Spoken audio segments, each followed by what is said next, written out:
नसीब का लिखा। 15वीं सदी की यह कहानी है। किसी एक गांव में बहुत ज्ञानी पंडित रहा करता था। पंडित आजू बाजू के सारे ही गांवों में बहुत प्रख्यात था और इसी वजह से धनवान भी था। पंडित का परिवार ज़्यादा बड़ा नहीं था।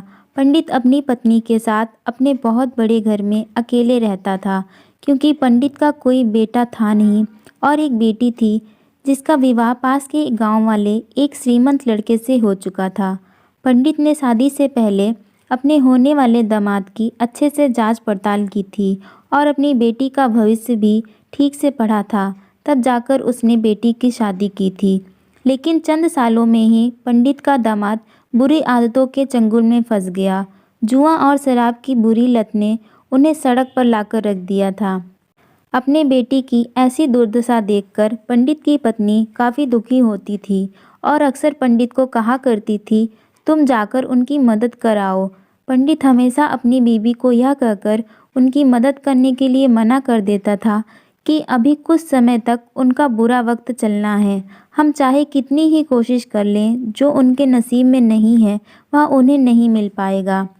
पंडित की ऐसी बातों से उसकी पत्नी काफ़ी दुखी हो जाया करती थी और मन ही मन सोचती थी कि कैसा स्वार्थी पिता है, अपनी बेटी को इतने कष्टों में देखकर भी उसकी मदद करने के लिए मना कर रहा है।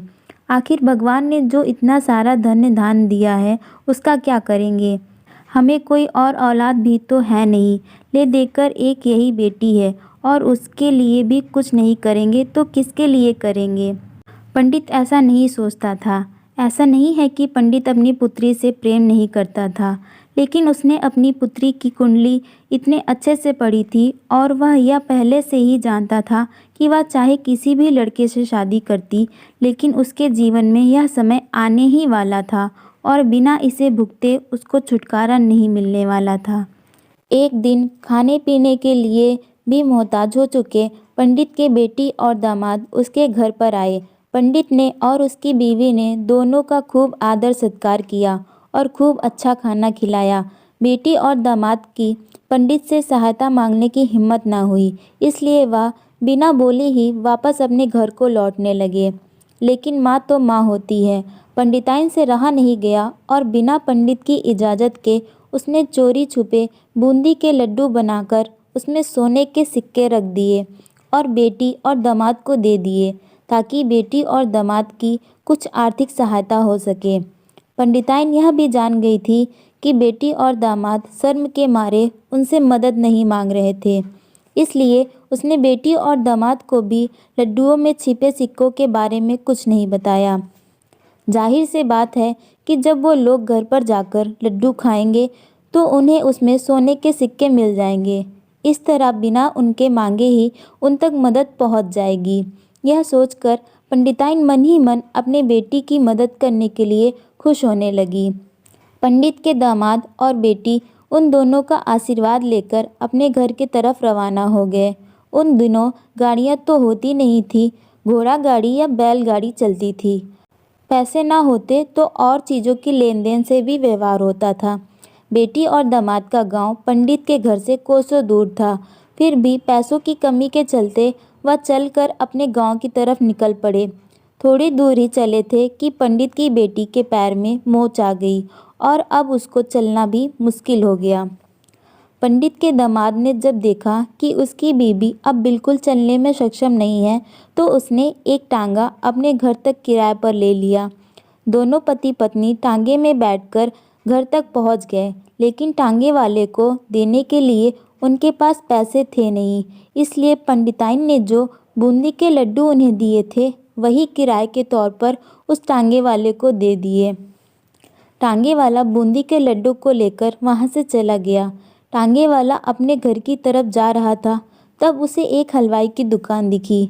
उसने सोचा कि थोड़े से बूंदी के लड्डुओं से मेरे घर के लोगों का पेट थोड़ी भरने वाला है, इससे अच्छा मैं इन बूंदी के लड्डुओं को बेचकर उनसे कुछ चावल खरीद लेता हूँ। टांगे वाले ने बूंदी के लड्डू हलवाई को बेच दिए। जिस गांव में वह हलवाई रहता था, उसी गांव में एक आदमी ने अपने घर पर पूजा रखी थी और उसी पंडित को उस पूजा के लिए बुलवाया था। पूजा में लगने वाले प्रसाद के लिए उस आदमी ने उसी हलवाई से बूंदी के लड्डू लिए जहाँ पर उस टांगे वाले ने बेचे थे। हलवाई ने भी उस आदमी को टांगे वाले से खरीदे हुए लड्डू ही पहले दिए ताकि वह खराब ना हो जाए, क्योंकि वह नहीं जानता था यह लड्डू कब बने हैं।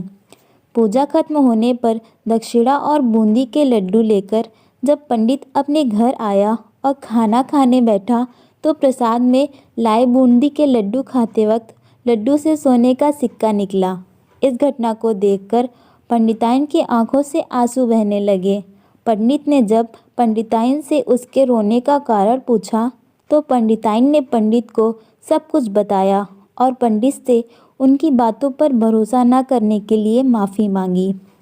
पंडित ने पंडिताइन के आंसू पोंछे और कहा कि तुम्हारी तरह मैं भी हमारी बेटी को बहुत प्रेम करता हूँ, लेकिन अगर हम उसकी अब मदद करते हैं तो दामाद हमसे हमेशा ऐसी ही मदद की अपेक्षा रखेगा और अपनी बुरी आदतों को कभी नहीं छोड़ेगा। पंडिताइन भी अब पंडित की बातों से सहमत हो गई। 2-3 महीने बीत गए। पंडित के दामाद और बेटी फिर से एक बार उसके घर आए और इस बार उनकी परिस्थिति पहले से बेहतर थी, क्योंकि पिछली बार खाली हाथ जाने के बाद दामाद ने नया काम शुरू किया था और अपनी सारी बुरी आदतें भी छोड़ दी थी। दोस्तों, नसीब का लिखा नहीं बदलता। यह कहानी आपको कैसी लगी? क्या आप भी नसीब पर भरोसा रखते हैं या फिर आप उन लोगों में से हैं जो अपना नसीब खुद अपने हाथों से लिखना चाहते हैं? हमें कमेंट करके ज़रूर बताएं और कहानी अच्छी लगी हो तो प्लीज़ वीडियो को लाइक कर दीजिए एंड चैनल को सब्सक्राइब कर दीजिए। Thank you so much for watching.